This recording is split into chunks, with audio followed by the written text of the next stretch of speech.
This video is a production of the Sound Collection Lab, located in the History, Social Sciences, Philosophy Department, originating from the University of Arkansas at Fort Smith.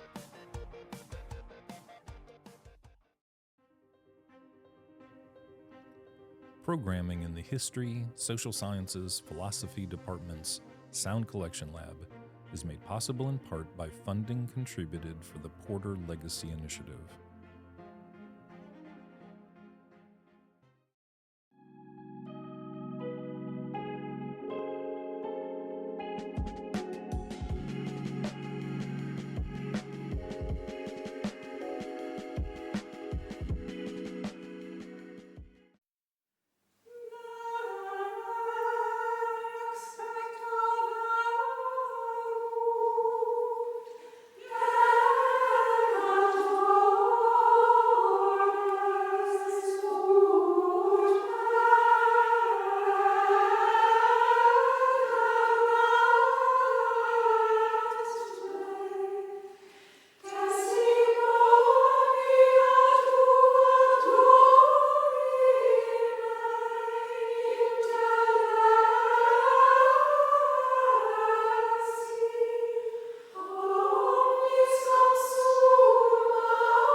Okay, my full name was Florentine Catherine Bauer, And would you spell Bauer?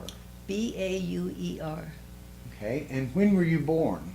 I was born July the 29th, 1916. And where were you born? I was born in Morrison's Bluff, Arkansas. That's down in Logan County. What is that near that we'd know today? Well, it's still there. It's a very small, it was a small farming community, but we had a very nice Catholic church there, and people kind of lived in the area, and then went out towards the lands in the, what they call the upper bottoms and the lower bottoms, you know, along the Arkansas River. Mm-hmm. And it's not too, well, Paris would be the closest town. I see. And then across the river too, there was Clarksville. That was a really neat little city. I think it still is. Mm-hmm. Well, then it's not too far away. No, about 60 miles, I think. I see. And did you have brothers and sisters? Oh yes, there were 9 children in our family. There were 7 girls and 2 boys. I see. And I understand one of your brothers became a priest? No, No? Mm. Okay. I'm confusing you. Okay. What did your father do for a living? well, if he had his, what do I say? He was a farmer, but he did carpentry work more. He preferred that. Mm-hmm. But after the floods that came in 1927 and washed away all the crops and everything in the land too, a lot of the soil was converted, became water, you know, and then he started farming all over, but his heart was never in that. It was always more in carpentry and related works. Did the flood of 1927 come into your house? No, Okay. The whole little town was on a higher level, you know, elevation. Yes. And I don't know how much to say, but it's flooded. See, there was I don't know what I'd call it. Are you taking a picture of this? Yes, ma'am. Oh, I better keep my hand away from my ears. You're doing fine. There was some more considerable altitude, and there was one place where they had a pretty high elevation, and then below that, there was the river. The river flooded right to that and just swept all the farm land and crops away. But then when they finally went down, but the high place was still living there, it was still there. And the people tried to start over with the crops, and that did pretty well, but then right in the face of that came the Depression. Mm-hmm. Where did you go to school? Well, there was a Catholic parochial school in Morrison's Bluff. The church was named after the apostles Peter and Paul, so that was St. Peter and Paul's School because it was a parish school. And up until the 8th grade, and after that I went to the academy here at Fort Smith. I see. And so you would have graduated high school here at St. Scholastica? Yes, by that time, though, I had entered the convent. There was kind of a trend in those days, sisters, women who joined the convent.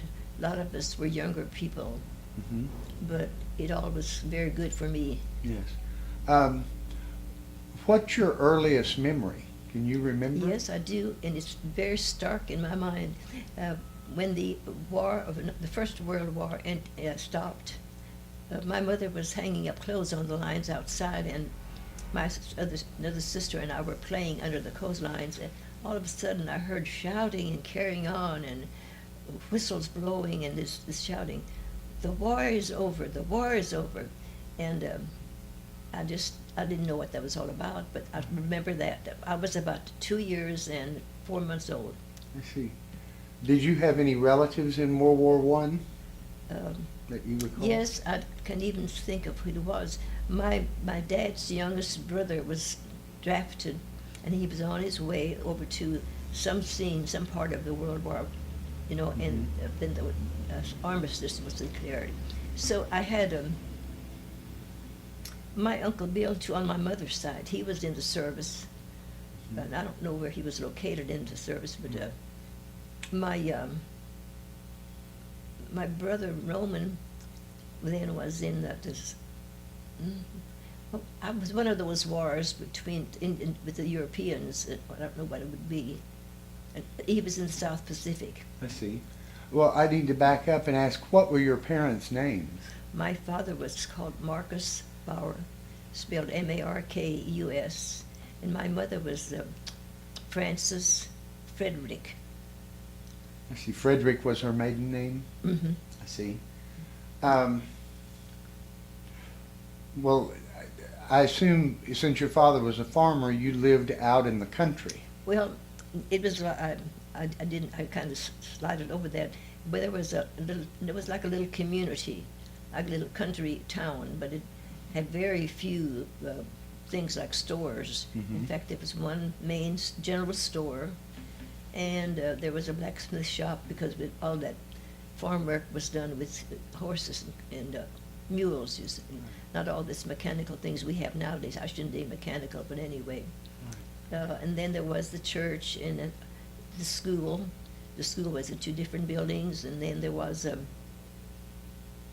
I told you about the blacksmith shop. And, I believe there was another big, I don't know what the building was all about, but it was a large building close to the upper grade school. And that was the town. And that was Morrison Bluff. Mm-hmm. I see. Okay. What year did you graduate from high school, just to get High that? school was in 1934. 1934. Mm-hmm. Okay.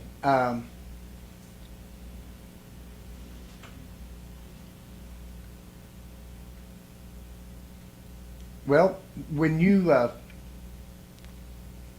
started St. Scholastica in the 8th grade, or after the 8th grade? After the 8th grade. After the 8th grade.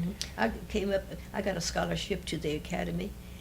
My teacher was a sister from here, and they were trying to build up their, enrollment. I know that's what it was. That was good, and they offered scholarships that attracted boarding students especially, and some of the town girls too here, to advertise and publicize the academy, because it was a brand new building, school. Right. I was going to say, this would have been in the late 20s.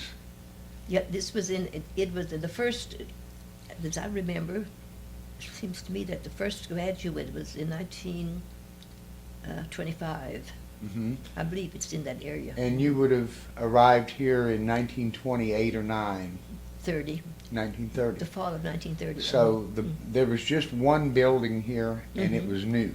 Yes. Yes. Mhm. Okay. And it was shared by the community and also by the school. And they had a kindergarten. Later on, I had to teach a kindergarten. And they had a little grade school too. But the main thing was focused on the high school. Mm-hmm.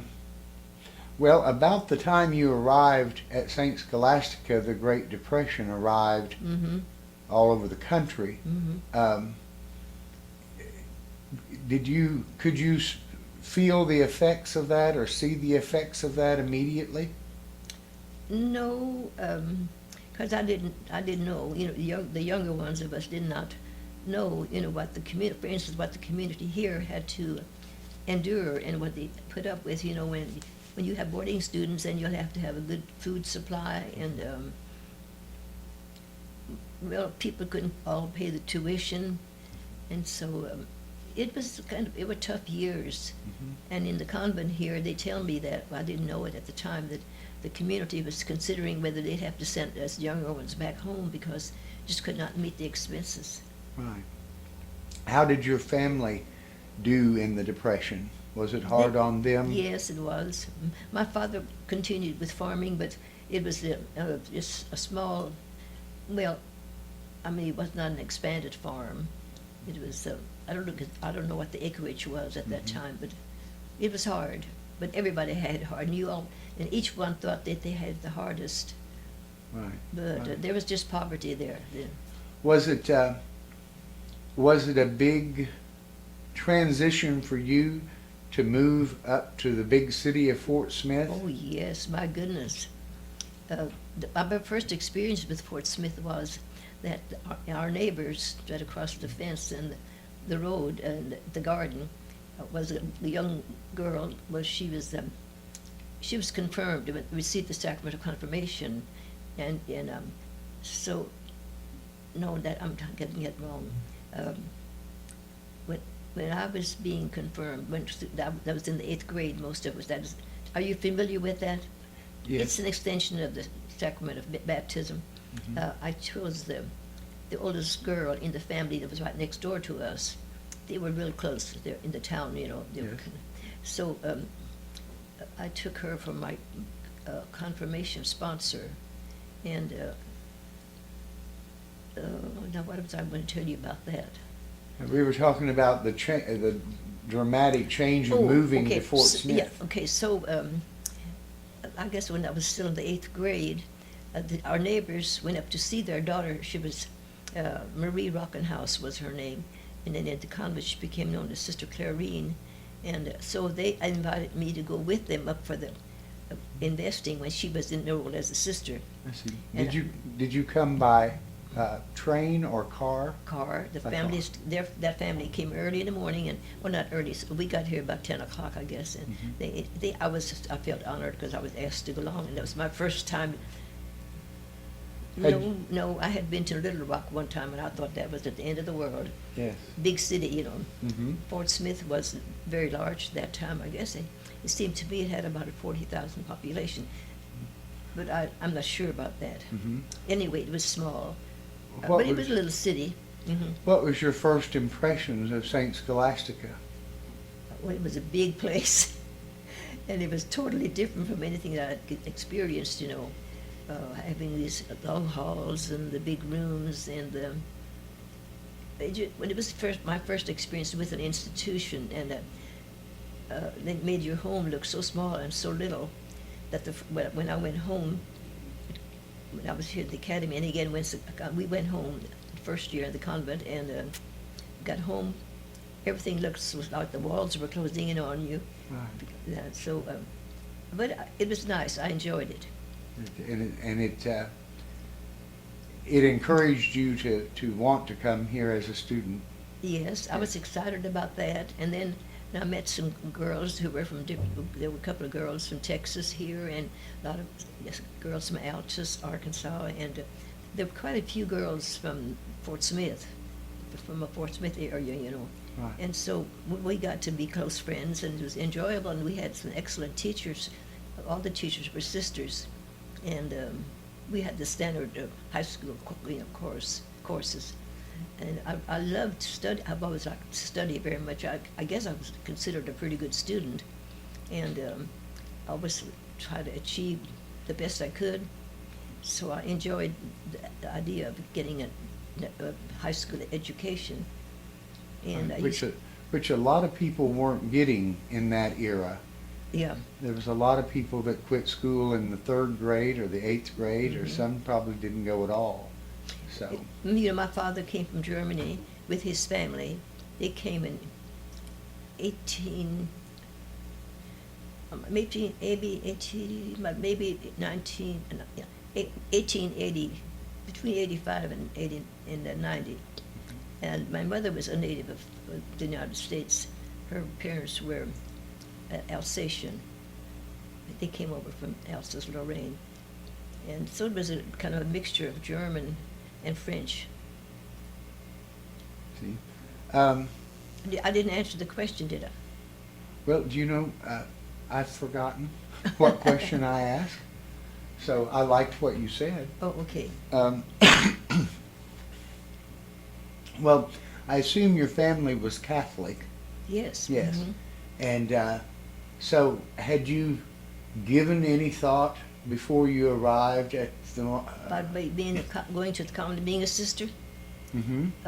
Yes, I did it several times. The thought occurred to me. I admired my sister teachers so much that I thought, that would be a nice vocation for me.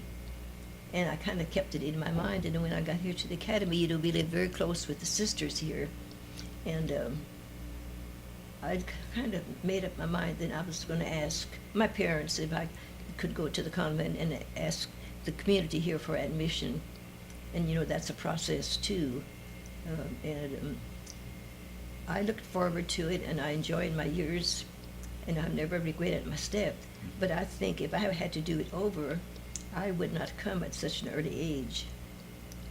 Because when you're just about like 16 years old, you really don't know. You can't make a decision about your life's work, or because you're still developing so much. Right. But I guess I was blessed because I was pleased and happy with my vocation that I chose. But many of them did not. They found out, in following years that this was not really their vocation. And then they were wise in leaving. So that's what I can say about that. Can I ask a question in between? Yes. How come I was chosen for this? We had to pick someone first, and you seem to be very conversational and open, and so I wanted to go with the easy choice for the first. Mm-hmm. The first interview. I've been interviewing World War II veterans, and so you're a horse of a different color, and so I thought we should go with easy rather than hard. That's good. Well, that's all I wanted to know. We hope that you will inspire the other sisters to want to be interviewed. Please? That you'll inspire the other sisters to want to be interviewed as well. Oh, okay. All right. I don't know if some of the sisters have always sort of had a inferiority complex about something like that. Well, and it's scary when a stranger pokes a microphone in your face Yes, and you're right, says, and "Tell me things," because that's that's right, not and natural. Well, I just said, well, I hope I make some decent answers. Right, you're just fine. Okay. I wonder, is there, do you think this is a good place to talk about her decision and some of the things about the process that I'm totally ignorant of? Yes, I think this is very good. Okay. Well, Sister Consuela, you had told me that your aunt, Florentine, Oh, yes. was also a Benedictine, and that you spent a lot of time with her growing up, that she would come to visit you. Yes, most of the time, younger people choose a name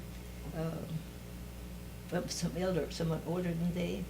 And I was a year and a half old when my aunt, her name was Elizabeth Frederick, and she went to the convent. I don't know what her age, she must have been about in the 20s, and she liked my name. My father always chose all the names. He was kind of, I guess, took hold of things, and anyway, he chose the names, and so he got Florentine, and then the second name was Elizabeth, well, whatever it was, Elizabeth Florentine Catherine was my name, and so she liked that, and so we had a custom here, I guess I don't know if they still do or not, that you could put down, in those days, it was the rule, I guess, that you put down 3 names when you're going to change your name, and you were required to do that, that was, you're going to change your name.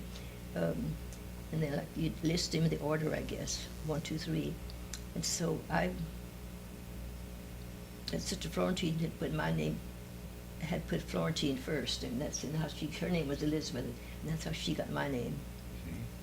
So, Was she at St. Scholastica Mhm. while you were a student here? no, she was teaching in Paris, Arkansas. And but the convent was here already then, at that time, but she was teaching in Paris, in a parochial school there. When you decided in your sophomore year to become a sister, Mhm. you moved to a different floor at St. Scholastica, but you still attended classes with The academy. all the girls. Mhm. Yeah, the boarders all lived in this building. There might be maybe about 20 girls, I guess, in each, an average of 20 to 25 students in each grade. And then there was also like a junior high. It wasn't considered that, but that's what it was from the 7th grade on. And later on, they had a complete parochial school, elementary, and they carried that on for a good while. But then they gave all the room over to the academy, and that meant the high school. When you graduated, you were a white novice. Mm-hmm. Can you tell us what being a white novice means? Yes, in the convent they have these steps. The first, when you enter, you call it a candidate, which means you're what would you say? You're making an application to be a member, and then there's a church law, I think, that says you are required to be at least 6 months in the community before they can go seriously think about taking you. So then when you're at least 6 months, I guess, then you are enrolled in the next step, which is called, that was the novitiate, or you become a novice, just starting out. And you are invested, we had invested with a white habit, not white, with black habit, and had with scapular. I don't know, are you familiar with the Subiaco monks? Do you know Subiaco? I'm not. Well, I've been there once in my life. mm-hmm. But yeah, well, the men, well, we had a long garb dress, but it was like a graduation gown, I guess. And then over that you wore a white robe, which fastened up here at the collar, and it was down the front. And it was like an apron, but it had a back part just like the front part. And that you would be a novice 2 years. The church requires that you're white novice, they said, at least 2 years. And some communities, they don't have just 1 year, but we had 2 years. And that at least made us 1 year older. And then if you lived through those 2 years, like you didn't get too homesick and so forth and so on, then you were in that, we called it invested in a black habit. That means at that time then you're going to take the religious vows of, in our community, in the Benedictines, you take the vows of poverty, chastity, and obedience. And now poverty, I guess in our days, really meant poverty because money was scarce here, and you had to work hard to make everybody help make a living. Then and then poverty, and then chastity, which simply is that you will not get married, you'll remain a virgin. And then obedience is that you have a head sister, a head boss, and we are obedient to her, and which all makes good sense too. But you kind of pledge yourself to that, and there's more of a depth to each one of those vows, but it would be too long to explain that. Then after 3 years, if you've done that, and we were sent out to teach in those 3 years when you were invested with the black veil, and then you ask if you want to make this your choice for life, and if you do, then it's all without a solemn church service. You make your vows for life, just as though when people get married and are in the altar, before the altar of the Lord, and you were given a ring. And this is my sign. There's like people have wedding rings. These are our profession, religious rings. And so then, yeah, when we wear them until we die, just like people who are married, wear their wedding ring. Now, what, is that the answer to, do you want it, or what did I jumped off? Yes, yes. Can you talk about your pin that you're wearing on your Well, the lapel? pin, well, we never did have an official pin, and so we thought we really would like to have one, so Sister Roberta was one of our sisters at that time, and she was really a powerful artist. So she was asked if she would design this, so she took the medal, St. Benedict medal. I have it on my neck, I believe. Oh, well. Anyway, a medal, a Benedictine medal, and on one side it has these letters. And so she took that and made a stylized form, instead of just a straight up and down like that. She stylized this, and those letters there are, what does it say? I can't even see it anymore. Saint Benedict Father. What would the initial be? Is it B? I can't see that far. Yeah, I can't even see it. Now I'm getting confused, but anyway, it means the cross, the cross of our Holy Father, St. Benedict, but those initials stand for, but just down through Crux Sancti Patris Benedicti, okay? They're Latin letters. I mean for Latin words. Crux Sancti Patris Benedicti.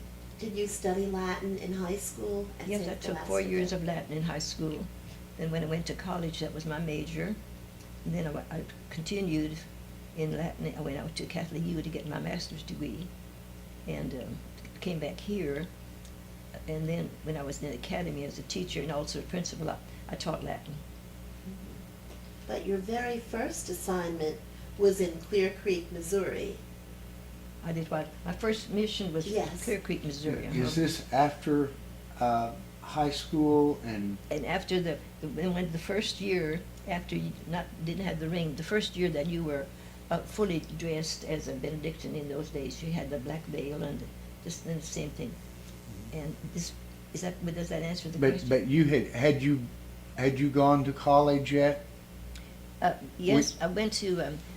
We always, we all were working to get degrees, and I took one correspondence course from the University of Arkansas in literature and grammar, and then